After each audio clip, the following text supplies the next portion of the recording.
The Hoosiers, baby! Hoosiers!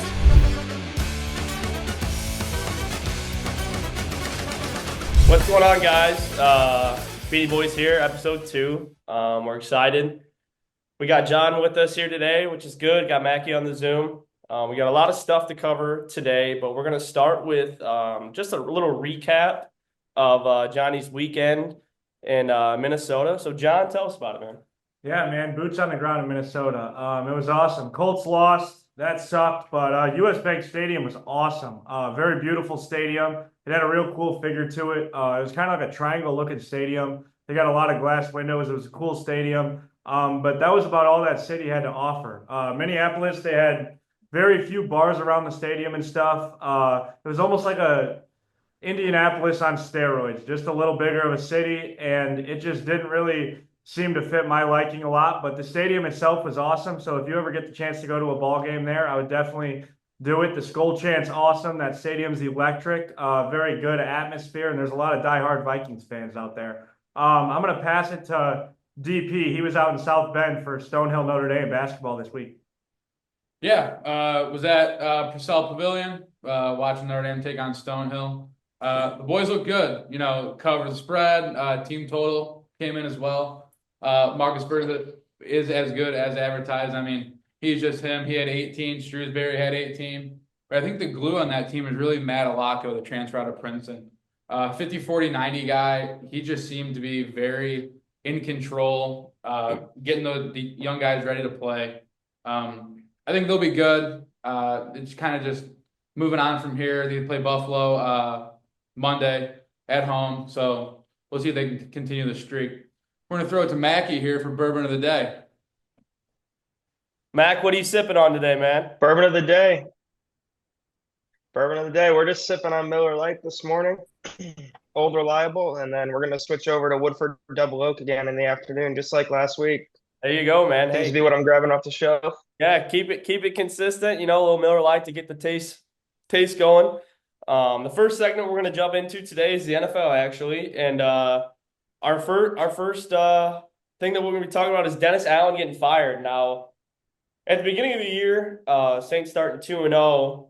There was talks that the Saints were possibly win the division and possibly make a playoff push, and unfortunately, that took a drastic turn with the 7-game losing streak. So, I mean, what's your guys' thoughts on the firing of Dennis Allen? Do you think it was the right move? And where did the Saints go from here? Pass to you, John. So what I've been seeing is that, the Saints organization, there's a lot of problems going on there. They lost their quarterback for multiple weeks. Spencer Rattler started for a while, and then Derek Carr's back, and he just has not looked great. He didn't look great last week. They lost to a very bad Panthers team. Dennis Allen, he's a defensive-minded coach. The Saints have always had a good defense, but honestly, in today's day and age, if you don't have a good offense, you're not going to win football games. I saw Michael Thomas came out and was talking a lot of trash about Derek Carr, and that kind of struck my attention that's maybe a huge future Hall of Famer. That's a guy that a lot of people in New Orleans look up to, and coming out and saying that about their franchise and starting quarterback just says a lot about where that organization's at right now. So I definitely think there's changes that need to be made and get that offense rolling, because the Saints are going to be all right. They've always been a good organization, but the Drew Brees era is over, and you got to find someone to start off new. So I'm going to pass to DP on this topic here.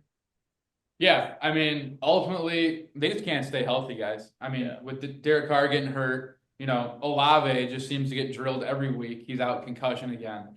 They put him on the IR, so it's not good for him. I was fully expecting Alvin Kamara to get traded, and he just didn't. I fully thought they were just going to, offload him to the Cowboys, pre-Dak injury. But, I mean, as John said, they used to be a really good organization, but they're just on a downhill slide. And I just think that they need to either reboot, offload everybody in the offseason, restart maybe, if that's what they choose to do with their new head coach. But, yeah, it's turmoil over there in New Orleans right now. Yeah, and I want to add, I think getting rid of Marshawn Lattimore was kind of a big step for them. We all know that he has just been a shutdown corner in the league for – however long he's been in the league. If Marshawn Lattimore's on you, you're not going to see as many targets. not have a big day like you're used to for all these superstar wide receivers. And I think that, like you said, for the rebuild, I think that was a big move for them. Mac, what's your thoughts on the Saints? And do you think, after hearing what we got to say over here, do you think we're right? And do you think the Saints are in the right direction? So first things first, happiest person in the world this week was Mike Evans to hear that Marshawn Lattimore's out of the division. Um, but yeah, I think this was a good first step to fire Dennis Allen and start moving forward. But they still have, what are they, 60 million in the hole in cap space? I mean, they're going nowhere quickly.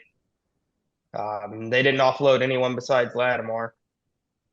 So I think this was a good first step, but there's still plenty of work to be done. Yeah, I agree with you. Moving forward out of the Saints organization, we're taking it to the 49ers. Johnny's all fired up. We're in a fantasy league, and his Messiah's coming back this week, his first pick. John, I'd like to hear your thoughts on CMC coming back, and if the Niners, they're not in a tough spot right now, but they're not at the 49ers record that I thought they were going to have at the beginning of the year. So, John, give me your thoughts on how moving forward, how CMC is going to impact the team like we've seen, and if you think he's going to be as dominant as he has been in these past couple seasons with that Achilles injury. CMC is back. You heard it here first, ladies and gentlemen. This guy is an all-pro. He's electric. He's the best running back in the NFL. He can do it all. He can run. He can catch passes out of the backfield. He's the missing piece to this San Francisco 49ers football team. They're got off to a sluggish start. They're 4-4, but the thing about it is that division is wide open, ladies and gentlemen. The Arizona Cardinals are leading that division at 5-4 right now. And the Niners, they're still right there on their tail. They got a lot of winnable games coming up, and they're getting their superstar back. Arguably the best player in the NFL, a do-it-all guy, just gritty, tough, 49er football type theme. And you're getting your superstar back. I think Brock Purdy's looked great for the Niners. And they're 4-4. They have had some tough matchups, but I look for the Niners to really get the ball rolling here. And to be honest, I think the Niners are still a Super Bowl contender, absolutely, because that division's wide open. The Rams are 4-4. The Cardinals are 5-4. So there's a lot of room for error, and there's also a lot of room for someone to just win a few games and take the division lead and just keep rolling in that division. So I'm gonna pass to you, DP. What are your takes on this situation here? Yeah, bringing back CMC is huge for the 49ers. I mean, as John said, they're 4-4 with a 3-point loss to the Rams and a 1-point loss to the Cardinals. I mean, Right. you think that if they have CMC, they win those games. Right. And I mean, they only lost to the Vikings by 6 as well. Like, those could all be winnable games. Now they did lose to the Chiefs by 10, but you never know if CMC plays. I mean, he's almost a guaranteed touchdown for them every single time that he plays. And a couple of those games, especially the Rams game, it seems to be when they play the Rams, it's just another Niners home game because for whatever reason, Rams fans just don't show up to the games. Yeah. But them getting CMC back, I mean, it'll help it out. Definitely. It's 4-4. They have winnable games left on the schedule here. So San Francisco could be a Super Bowl contender once again. What do you think here, Mac? CMC going to make a huge difference? We obviously know he's a stud, and we know he's going to make a difference. But do you think that coming off this injury, that he is going to have the same workload as he did like last season prior? So came out this morning. They said they're expecting about 20 touches for him today, which is close to a normal workload. He usually gets 25 or so, but we'll see how he handles it. I think by the late season push when they're in the race for the division, last couple games, crunch time, he'll get a full workload. Not right away, but it seems like they've just been treading water all season. They're 4-4, constantly getting hurt. Getting CMC back because that was a massive step, and yeah, they'll be there in the end. I can guarantee it. Yeah, so I think Niners will be fine. They got great coaching staff. I love their defense. I love Fred Warner. But something I wasn't happy with this past weekend was the Bears, man. I'm really concerned right now.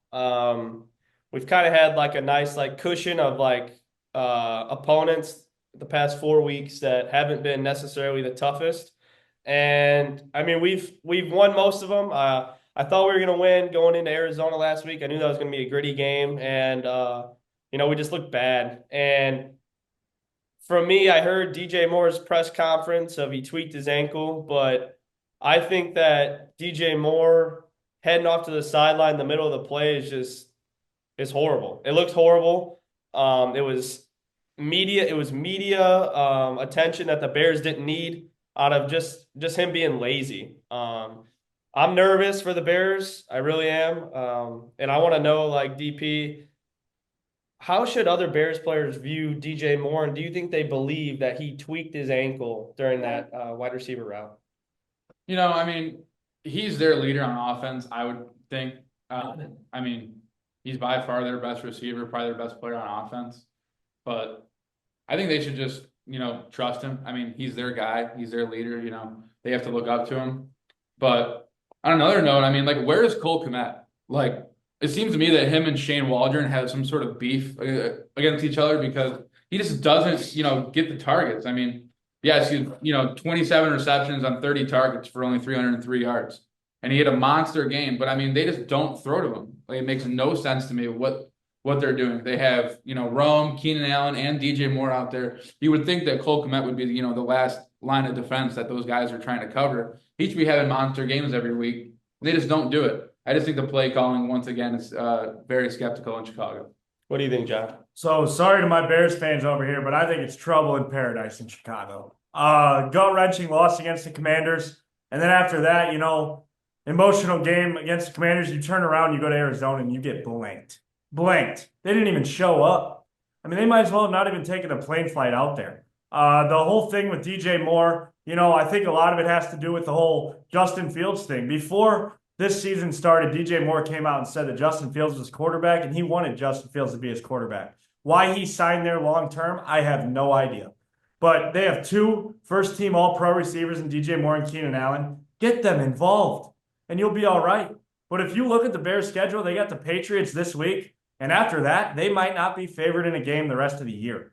They play in the toughest division in football, and all the Bears hype, I'll be honest, it might be coming to die early this season, boys. I'm sorry. What do you think, Mac? Is it an overreaction from me not liking that a DJ Moore stint, or do you think I'm totally wrong and he truly did tweak his ankle on that play? I really don't put much stock into it. I think it's just, like you said, it's negative media attention. I'm sure he tweaked something or he was just tired, but he learned from the Richardson mistake and he didn't come out and say it. Is what it is on my end. But as for the Bears overall, I mean, where is the hype and the expectations? Like, where did these come from? You have a rookie quarterback, you have a solid team full of young pieces, but like, where was the hype coming from? Nobody came out and was like, "Oh yeah, Bears are making the playoffs." Like 4-4 right now is probably better than people expected. Yeah, and I totally agree with you from like a non-biased standpoint. I was obviously fired up this year for the Bears. I wasn't a huge Caleb Williams fan because I'm an Irish guy. He went to USC, so I mean, there's obviously tension there. But when someone gets drafted to your team, you have to adapt and like them. But I don't know. It's tough schedule, like John said. We're in the toughest division in football. I don't think that's really debate right now. And hey, I hope the Bears can string some things together. I hope that the play calling's better. But we're gonna switch over to college football. A lot of good games this weekend, guys. But the one that I want to pick out was Miami losing.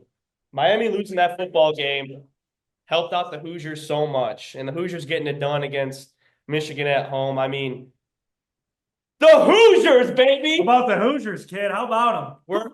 We're Hoosiers. I mean, we're just our next game's Ohio State. Win or lose, I think that we get into the playoff. We're gonna steamroll Purdue probably by 70, but that Ohio State game, it's gonna be a tough test, and I'm excited to see. I know that we're going to compete, but I'm excited to see the Hoosiers beat the Buckeyes. So, John, what took you this weekend and college football? What game really sparked your interest and surprised you? So, first of all, I said it last week, and I hope you guys clipped that. I told you, Cam Ward can't save Miami forever. This defense, eventually, they're a disaster. They're not a championship defense. They're giving up roughly over 30 points a game. The yardage that is getting gained on them is ridiculous. Cam Ward is a superhero. He's a Heisman Trophy finalist. He's a stud, and they got a few great receivers, but defense wins championships at the end of the day. And if you can't play defense, you're not going to win in big games. And then the other game that stood out to me was BYU. BYU is fraudulent. Call me crazy. BYU is not good. They're playing in a very subpar Big 12 conference. They played on the road against a team that's 1-4 in the conference last night and had to come from behind and win. They played a team that's under 500 in Oklahoma State. They had to come from behind on a final drive of the game and win. When is it time to realize that this BYU team is not good? They are not a good football team. They cannot compete with the big dogs. And we're going to find that out real soon once it gets time and they're done playing Big 12 teams. But look out for Colorado because Deion's got them boys rolling. So like Johnny said last night, BYU played Utah. It was a big game, not for us, but for John. He had a pretty frisky parlay out there, a little 5-legger, plus 2,000 odds, and Utah was his last leg.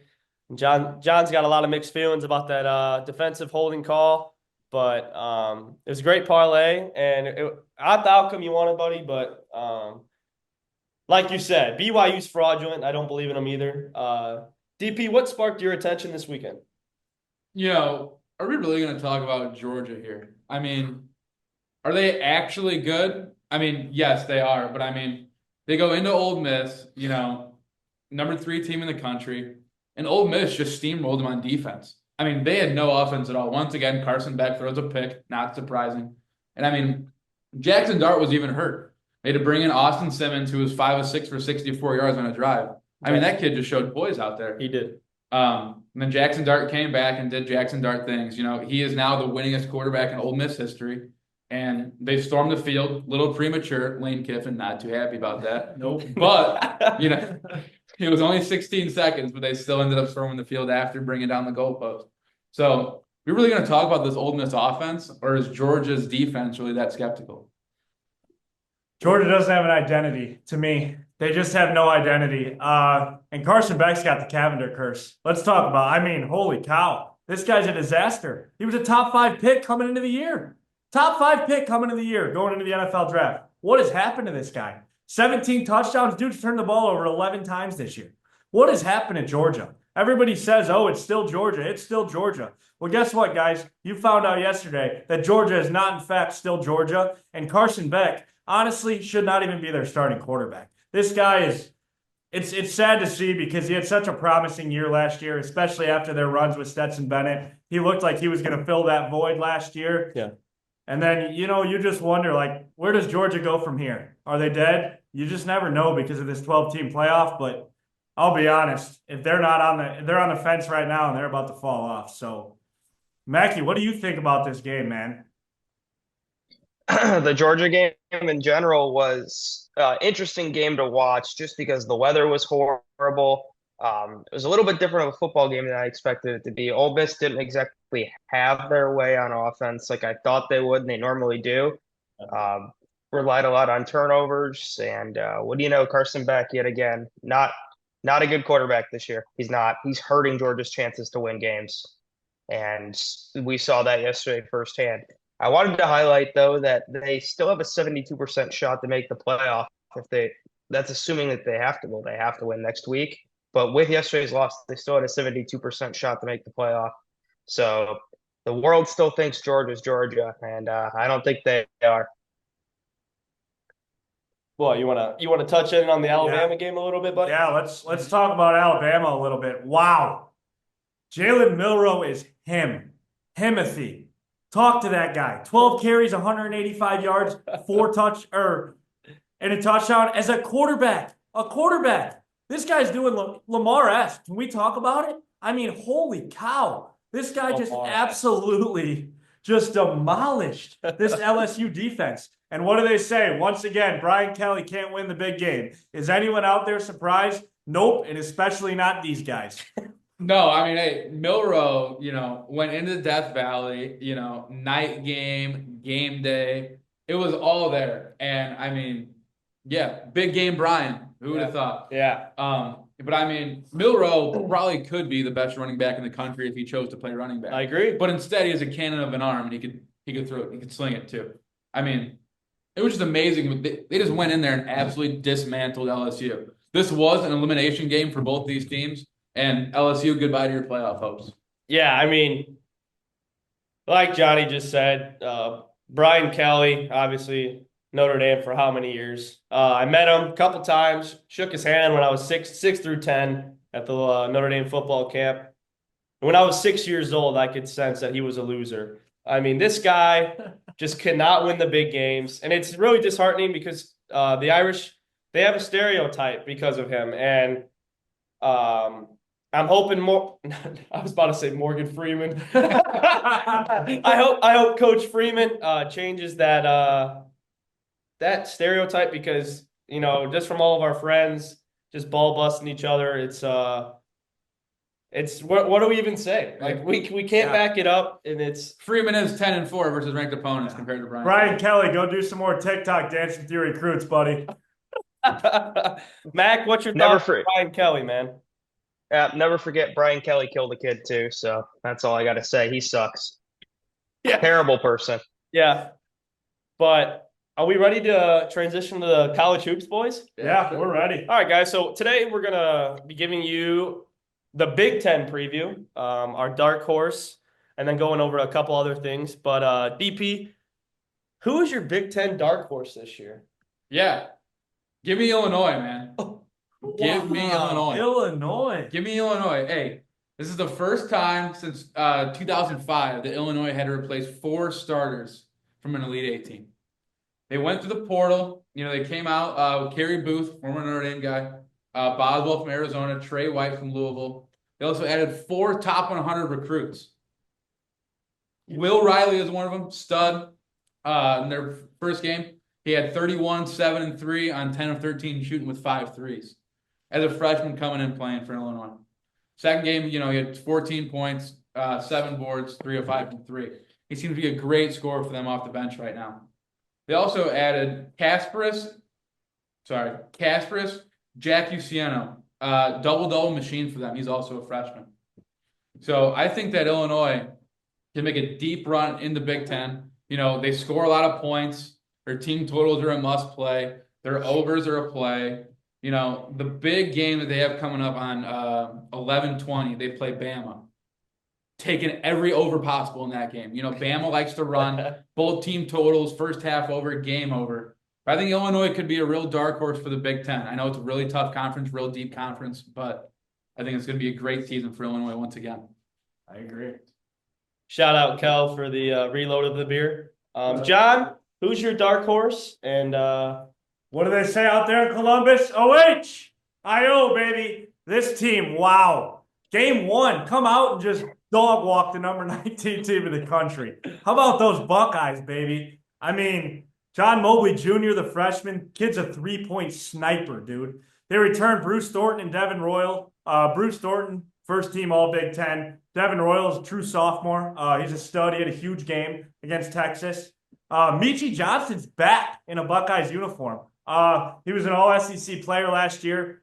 He's a stud. He's a 3-and-D type of guy. He can get to the rack. He's very athletic. Micah Parrish from San Diego State. That was a huge get for the Buckeyes. This team is veteran leadership. I mean, talk about experience. These guys have all played in tournaments.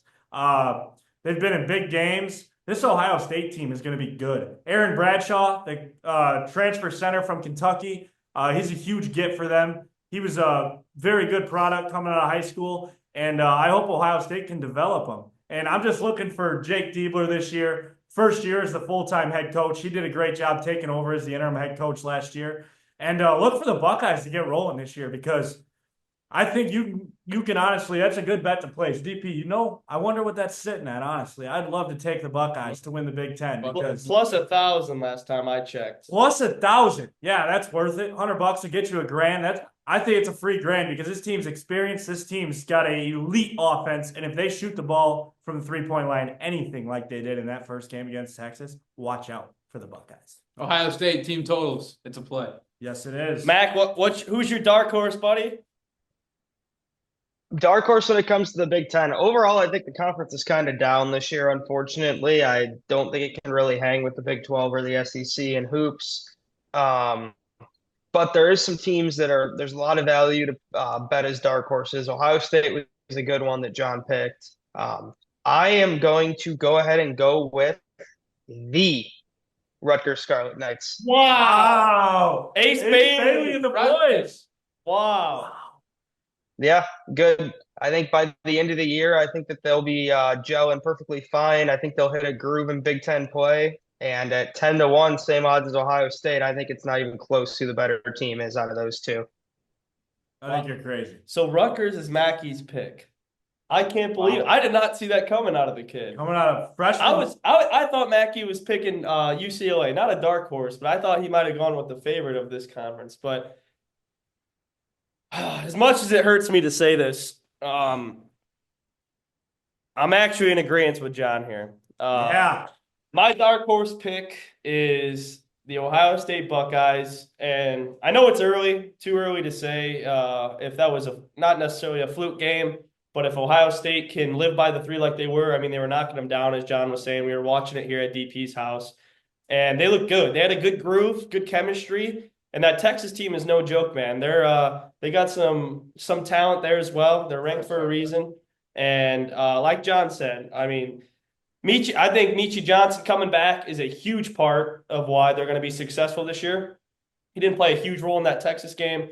It was Thornton going down the stretch, just being a leader like he is, taking those high-pressure shots and just putting them down. And then Parrish from San Diego State.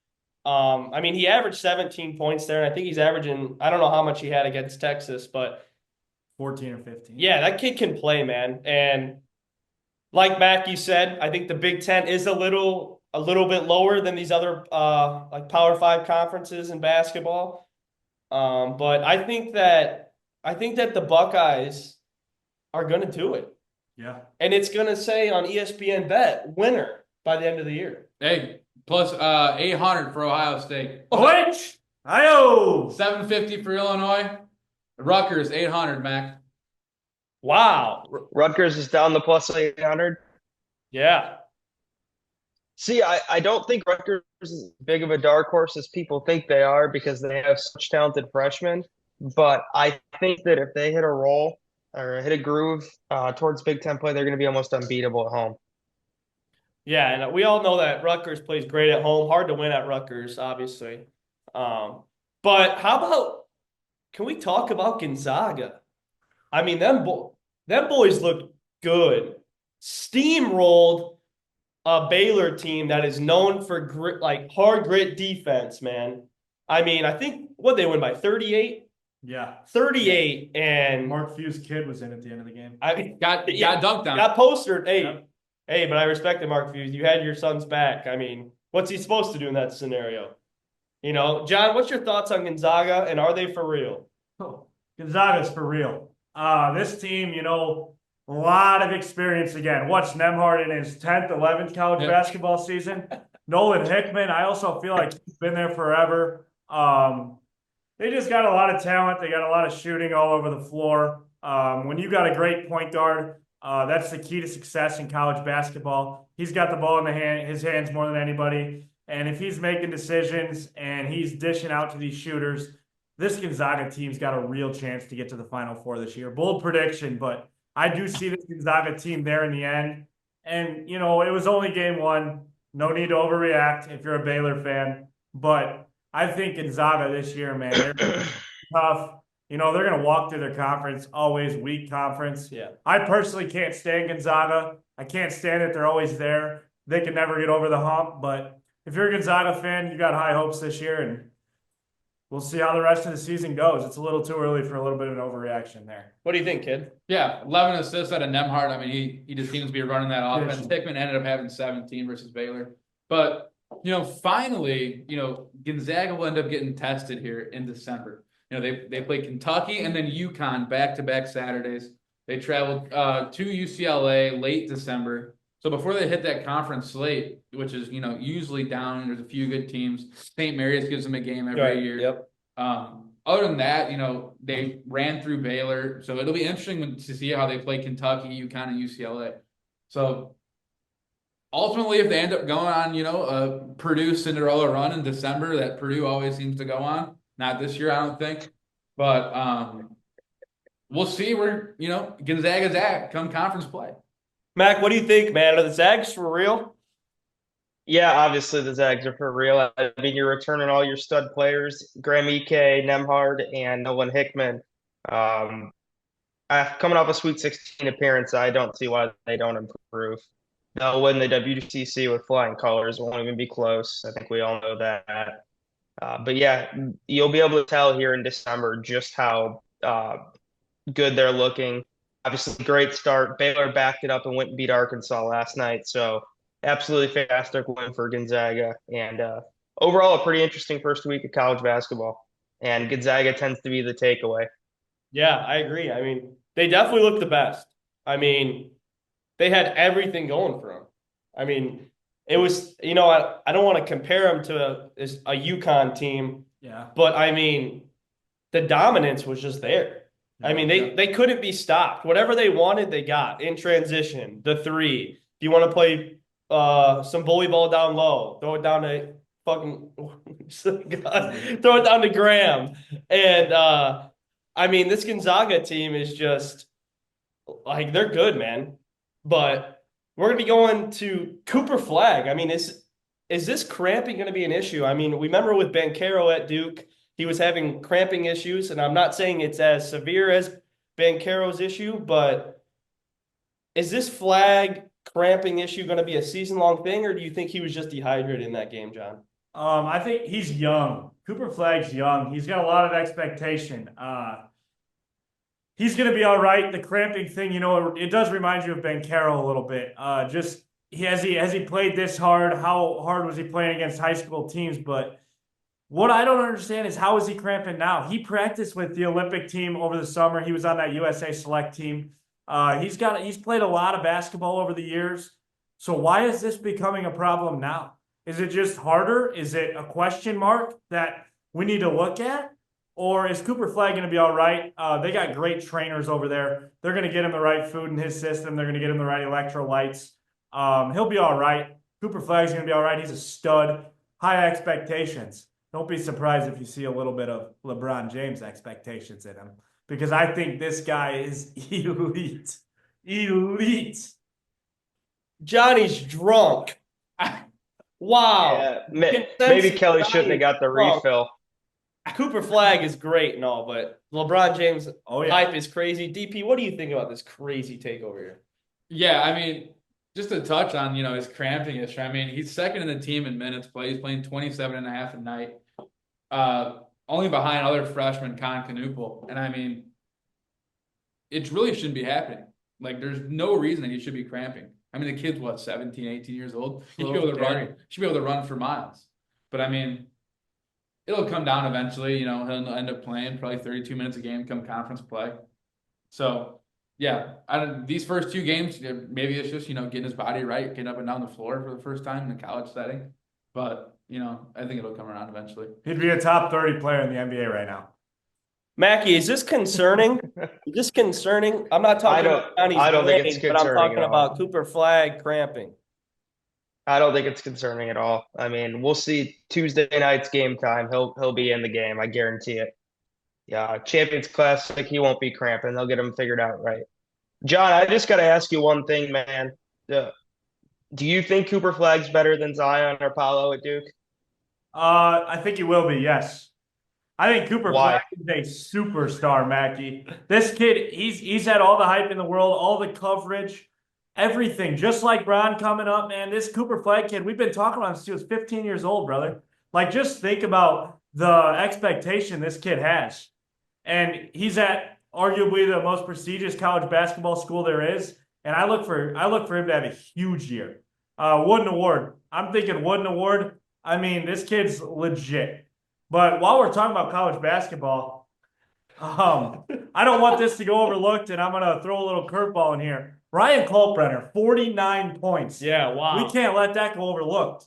No Holy cover. cow. No cover out of Creighton. He was against Rio Grande. For a center, though, 49 points in a 40-minute game? He's crazy, boys. He's a stretch five. That's crazy. It's He's not a hard to stud. take a drop step on a guy that's That's 6'5" guarding you. 49 points in a college basketball game. That's wild, boys. I mean, yeah. Straight in team totals. Hey, shout out Kalkbrenner, great game. But I mean, it's undebatable that he was the best player on the floor, and it wasn't close. No. Coach McDermott, he's got those boys playing well, and as we know, they play through Kalkbrenner, and he got the looks, and I mean, he was making them. 49. I'm not saying Crazy. that That's is crazy. I'm not discrediting Kalkbrenner at all, but we're actually going to shift over to fight night. How about them Auburn boys on that flight? I mean, what are we doing? What are we doing here? These guys, they need to join the UFC. Dana White, sign him a contract, baby. Get it written up. I mean, Mackey, the pilot had to stop the plane and go back to where they took off. Mac, is this a problem? It obviously wasn't because they went into Houston and won. What's going on in Auburn? Yeah. Shout out to the pilot for stopping the flight. Donovan Huff wouldn't have done that, but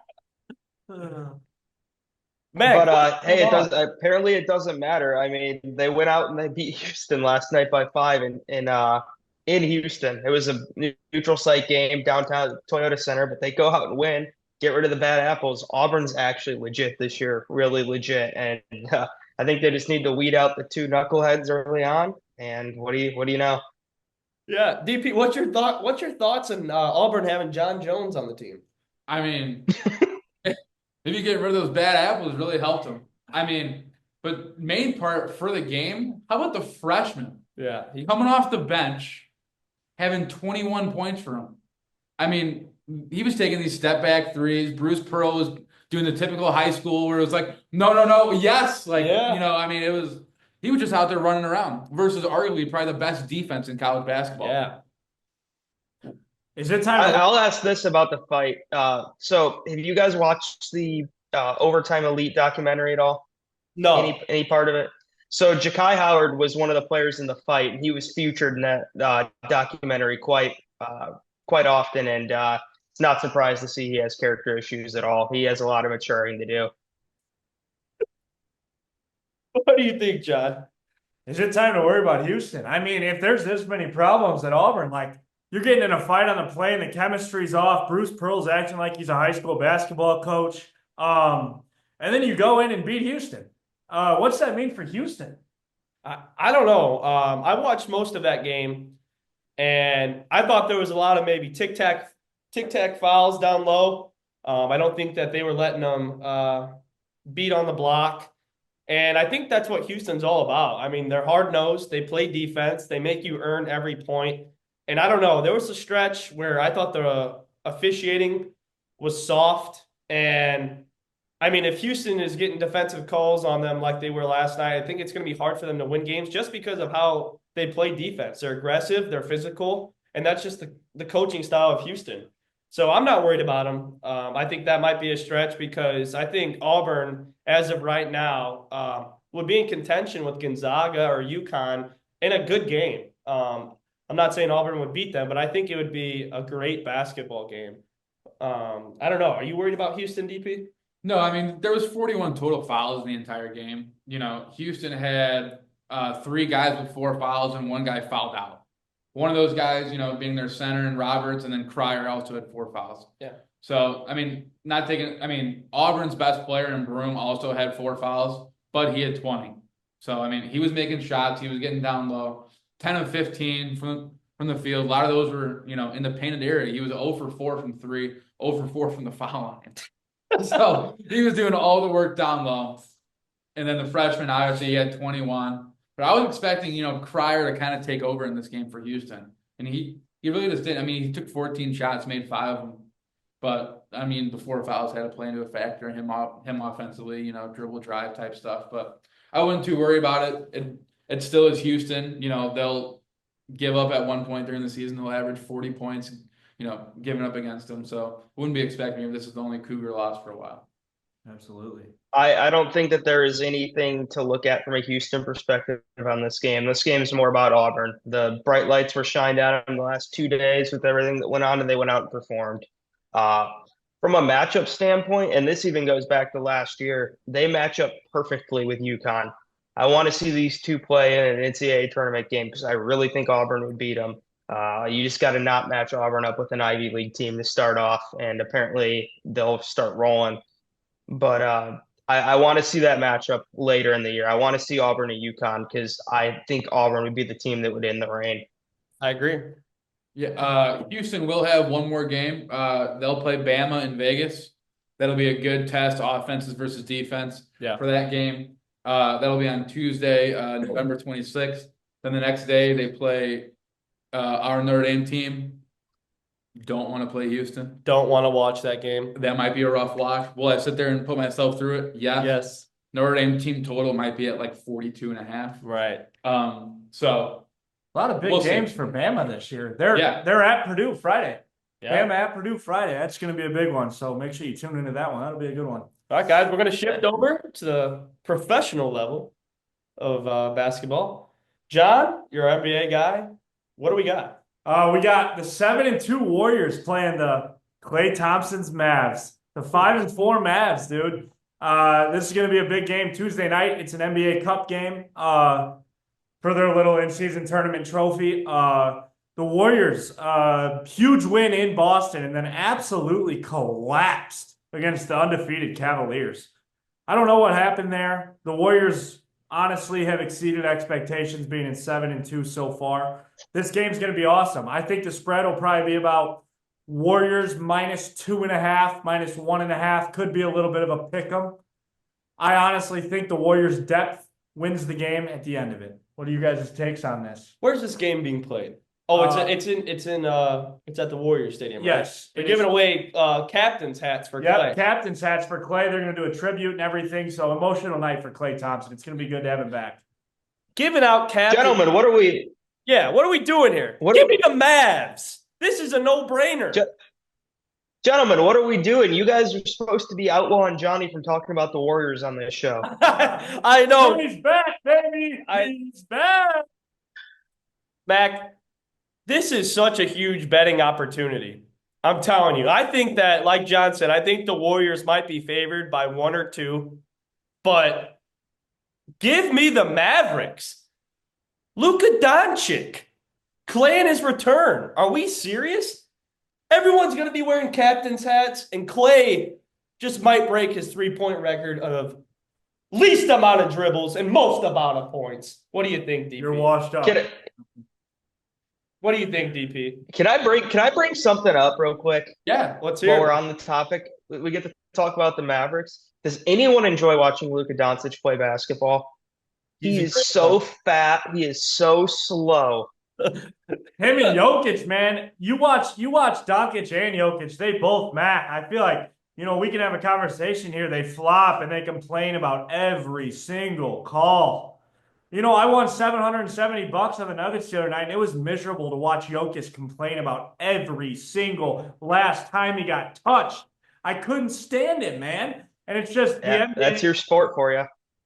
Like, right?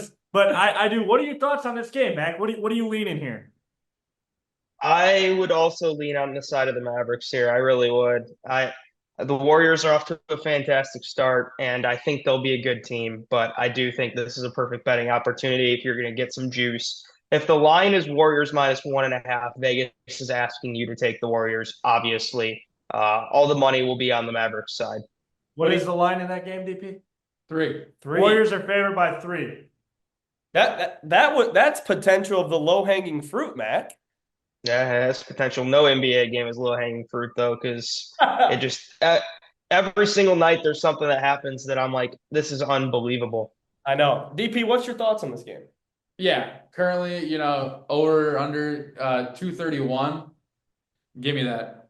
This is going to be a huge game. Wouldn't be surprised if Curry and Klay end up going for, 30, 40, 50 each in a game like this. I think that Luka will be trying to set up Klay left and right to start the game, just to get him going from downtown. Yeah, I like that idea. And to me, just Curry's personality, the minute Klay starts seeing buckets go through, it's going to turn into the Splash Brothers versus each other type of game. I mean, this could be an electric game at 9 o'clock on TNT. on Tuesday night. I mean, that fires me up. Yeah. I mean, that's a great point, actually. I didn't even think about that, DP, and I'm glad you brought it up. Because if Curry sees Clay lighting it up, then Curry's going to start lighting it up. You know what I mean? They both it's a attribute that a lot of athletes don't have, and that's that ability to turn it on in big scenarios. And this is a big opportunity for Clay. You know, he was getting bashed. We know that. I'm a Clay Thompson fan. I know you are too, John. And we know it was time for him to leave. Yep. But I think that this is going to be a homecoming for him. And I do think, and I want to see him succeed in this game.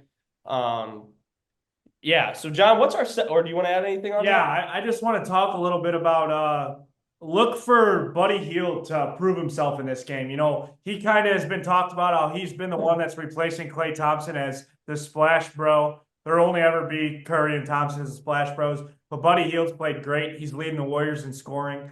So look for him to really show up in this game and show out because he's got a lot of haters to prove wrong and a lot of doubters in this Warriors team. So Curry's great. He's going to do what he's going to do, but it's the pieces around him that are going to make the difference in this game, I think. The next game that I want to Yeah, Oh, go ahead, Mac. You got something to add here? I was just going to add that usually you block out about 10 NBA games in a regular season that are must-see TV, and this would be on the list. Absolutely. So turning the page a little bit, we're going to talk Knicks 4-4, Sixers 1-7. Two teams with very high expectations coming into the year. Joel Embiid having all kinds of problems over there in Philadelphia. I mean, why'd you pay him? This guy is a disaster. Not only do you come out and say you're not going to play back-to-backs, but then you turn around and you shove a reporter and you get suspended for 3 games. What's going on in Philadelphia, guys? And the Knicks are kind of at that stagnant spot in the season right now where they're 4-4. I understand we're only 8 games in, but where do you look for as far as them with their new pieces kind of turning the page? And where do you think the Sixers go from here? Yeah, I think that Philly's in trouble. And, you know, I'm a big fan of Tyrese Maxey. I think that he is a fantastic player. And I love Paul George too. I just don't think he's at Paul George level like we're used to seeing right now. And ultimately, without Embiid, that's where they need Paul George to be. And I don't see it being feasible right now. They are in trouble. And this Embiid thing that happened is, in my opinion, that's a huge issue. Yeah. Like you said, Johnny came out beginning of the season, said he's not playing back-to-backs, whatever. And he's giving Philly a bad rap. He said that like nobody respects him after everything he's done for the city. But I mean, we obviously know he's brought them to the playoffs. He's a respectable player, debatably one of the best offensive centers in the league when he's playing, when he's healthy. Yeah. But I mean, this team is in trouble. Now looking at the Knicks, I love the Knicks. I really do. I think Jalen Brunson's a stud. I think Cat's a stud, and I like seeing Coach Tim bring all like the Villanova guys together. I know they got rid of DiVincenzo, but I think this Knicks team is kind of still developing their identity. I don't think Brunson's ever had that right-hand guy in Cat. I know Randall, he would put up points and stuff like that, but Cat does it all. Cat's a better rebounder. Cat's a better three-point shooter than Randall. And I just think they're still figuring it out. You know, I mean, they got a lot of new pieces. DP, what's your thoughts on this upcoming matchup? Yeah, right now on DraftKings. Shout out DraftKings. Shout out, sponsor us. Sponsor. Philly's -1. Yeah, crazy. Wow. Give me the Knicks all day. I mean, the -105 on the money line. I mean, no Maxey, who's their leading scorer, 27.6 points a game. And their next guy is Kelly Oubre at 16. Wow. And then you got Paul George at 14, but Drummond rebounds, you'll play that. To me, for the Sixers, is this time for Jared McCain to shine? Yeah. Wow. Guards are out, Maxey's out. Is it time for Jared McCain to show what he's got for the Sixers? But ultimately, I think the Knicks go in there and manhandle this team. Absolutely. There should be no reason why the Knicks are +1 in this game. So I will be taking the Knicks. I expect Brunson to go to work on these younger guards. Cat just go to work on Drummond. Drummond's a tough matchup for him probably, but expect a 30-point performance out of Brunson this match. Mac, what do you think, man? Sorry, that's my girlfriend's roommate's cat, Lucas. Shout out to Carl Anthony Towns. Come on, Yeah. man. Mac, I actually a little bit of not let's not talk about this game a little bit. Just kind of throw a curveball for you. I got a question. Who do you think won that trade, the Knicks or the Timberwolves? Little new look. I think it fit. I think it fit for both teams. I really did. Julius Randle's a certified shot chucker. I talked about that last week. I think Anthony Edwards will keep the ball out of his hands plenty, and I think he'll be a good piece for the Timberwolves. I think they're ready to move on from Carl Anthony Towns, which is kind of crazy with how good he's been, but it just hasn't really worked out there. He's hurt a lot, and New York needed another superstar, and they got it. I agree. So, Mac, looking at this matchup, who do you got here? You got the Sixers at -1, or you got the Knicks on the money line? See, I'm a Knicks guy. I love watching the Knicks. I love watching games at MSG. It's probably my favorite place to watch an NBA game. Um, but Vegas is asking you to take the Sixers here. All right. Well, They're we're gonna toss it to your section of this, Mac, the low-hanging fruit. I know last week you got burned by the Buffaloes. I was on Texas Tech +4.5. Johnny told us not to. We had a chance at the end. They had the ball, but strip sack. Mac, yeah, they what blew are it. your two picks for this week? Yeah, so on top of that, the Buffaloes burned us. The Hoosiers line did exactly what I told you it was going to do. It went up to 14.5. Hoosiers got locked into a tough one there. And it was 0-2 week. It happens, is what it is. It is. But this week, we're going to go right back to the well. We're going to grab two college football lines here today, and we're going to forget about it. So you got Pitt getting 12.5 at home against Clemson. I think that should realistically be about 10. Should drop to about 10.5. Obviously, Clemson's better team. Pitt's faltering a little bit, but 12.5 I think is too many on the road. So what do you guys think about that one? I agree with you. After watching this Virginia Tech Clemson game this past weekend, I don't see their offense being such a threat. I know Virginia Tech has a good defense, but Pittsburgh has a good defense, I'm pretty sure. And the factor of being at home, that's obviously huge as well. Playing on the road anywhere in a meaningful game is tough. And I'm not sold on Klubnik. I hate Dabo Weenie. And I don't believe in Clemson. I mean, I think they're a great football team, but I don't think that they're going to win by 13. I just don't think that's going to happen. So, Mac, I like that pick. DP, what do you think, buddy? I think you just got to see which Pitt team decides to show up to play that day. I mean, yesterday they lost to Virginia at home. Not a good day out of, Holstein playing quarterback for Pitt. But, I mean, it'll be interesting. We'll see how Clemson comes in and plays. I thought they were going to struggle with Virginia Tech. Back-to-back road games. So, whichever Pitt team shows up to play, they're kind of a crapshoot with how they come to play every week. John? And kind of like DP, but I'm on the opposite side. Which Clemson team's going to show up? The team that played Georgia week 1, the team that got motorboated by Louisville last weekend, or the team that showed up in the first half yesterday that was down 7-0 to Virginia Tech, or the team that came out in the second half that absolutely ran through them. So it's just tough. Like, Dabo Sweeney's always got them boys ready to play. Clemson's going to be all right, but I do think Pitt will keep this game close. I look at Pitt to win by about 7 points. So absolutely jump on it. I love that pick, Mackie. Hey, shout out Johnny. New phrase in college football, motorboating. Mackie, what's your second pick here?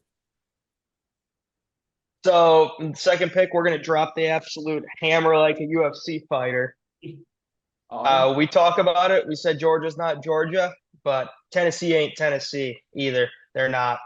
Wow. 9.5. Tennessee at Georgia. Georgia laying 9.5. I'm going to hammer that. It should be about 14.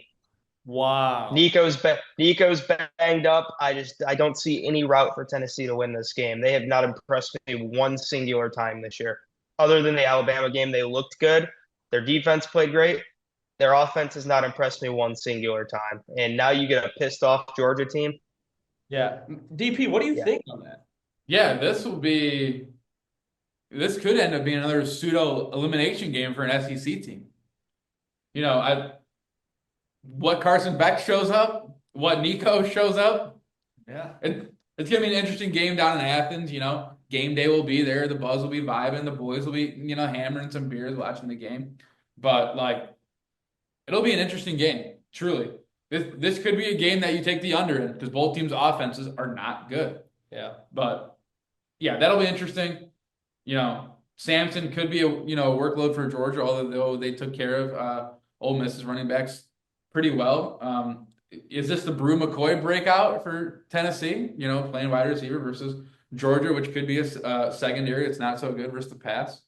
Yeah, it'll be interesting. It's going to be a great game to watch. Maybe a boring game. Yeah. What do you think, John? Don't like laying the 9.5. I don't hate it because the Vegas line doesn't really make sense to me. 9.5 points to a Georgia team that's looked pretty bad in consecutive weeks. Tennessee team that's looked all right on offense, but very good on defense. Georgia's offense, I don't think is going to be able to score too much in this game. Tennessee's got a pretty good defense, better than they've had in previous years. I look for Tennessee to keep it close, but Georgia is going to win this game, and I could see them pulling away late maybe, but I don't hate the pick, but I lean more Tennessee plus 9.5. But I see where your head's at on it, Mackie, simply because Georgia is coming off of a loss, and both teams have looked questionable all year.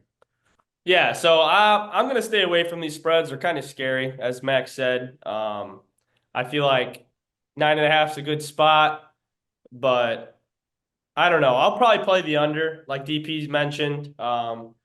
Two just not good offenses that we're used to seeing. Big plays. It's just not there with these two teams. And like John said, Tennessee's got a known defense this year, and it's weird. They're not known for being a great defensive football team. It's always been those big plays on offense, just offense keeping them in the game. So I think I'm going to go with the under. I'm not sure what it's at. I'm not sure if the line's out yet, but that's what I'll be taking in that game. I don't like touching spreads like that in big games. Just makes me not. It makes me overthink my bet. So Absolutely. I don't know if you guys heard my mention to or caught any of the Tennessee-Mississippi State game last night. Nico suffered a pretty significant injury. They didn't even let him back on the field after it happened. Right. So 33-14 Tennessee, right, Matt? Final score of that game? 33-14. The over-under was 61, and Mississippi State got 26. I hammered both of those and made some pretty good candy off of it. But I like it. So could see a backup quarterback, but Carson Beck's starting to look like a backup quarterback. So yeah, kind of hard to pick that game. yeah, he 9.5 is. points is a lot. It doesn't even matter where the game's being played. It's two good teams. Yeah, guys. So, that pretty much wraps up our segment here. Do you guys want to add anything on to that, or we pretty much good to go? I'll add one more note here. This is not going to be a pick I'm taking, but since we're talking about betting, I want to mention one thing, you guys. Notre Dame opened -20 against Virginia at Notre Dame Stadium next week. What do you guys think? I love it. The Irish are playing ball. Riley Leonard's starting to look like a quarterback that we got from Duke. He's adapted to the pressure. There's no other pressure than a top 5 team. I know we're not ranked top 5, but just the tradition of Notre Dame and the respect that the Irish get. I think he's finally adapted to playing in the high intensity views and stuff like that. And it's good to see that he's got great legs, and that is a huge part of our offense, obviously. DP, what do you think, man? Yeah, since the unfortunate Northern Illinois game, they've put up, more than 28 points in every single one of the games that they've played since 66, 28, 31, 49, 31, 51, and 52. They really got that offense moving now, and I don't really see Virginia stopping that, especially it being at home. But they just got to keep winning. They know that that's the mindset. It is a game at the end of the year versus Army. Your quarterback's really good, but it's also the triple option. They defended Navy pretty well. So that could be a scary game. And then, you'll have USC at the end of the year. Yeah. Not worried. Yes and no to me because, you don't know which USC team's going to show up. Are they going to quit, on Lincoln Riley? Miller Moss getting benched, which is new news now.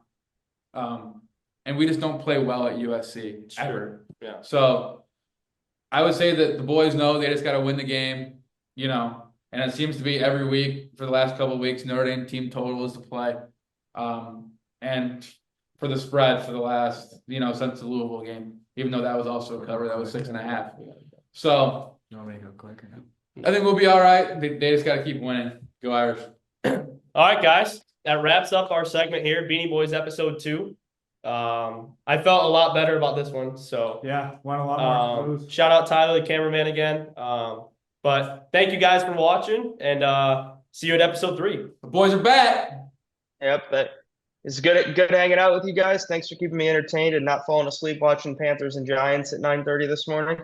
Good man. Good man. I was going to throw in there Notre Dame free. Don't overthink it. Notre Dame's second best team in the country right now. That's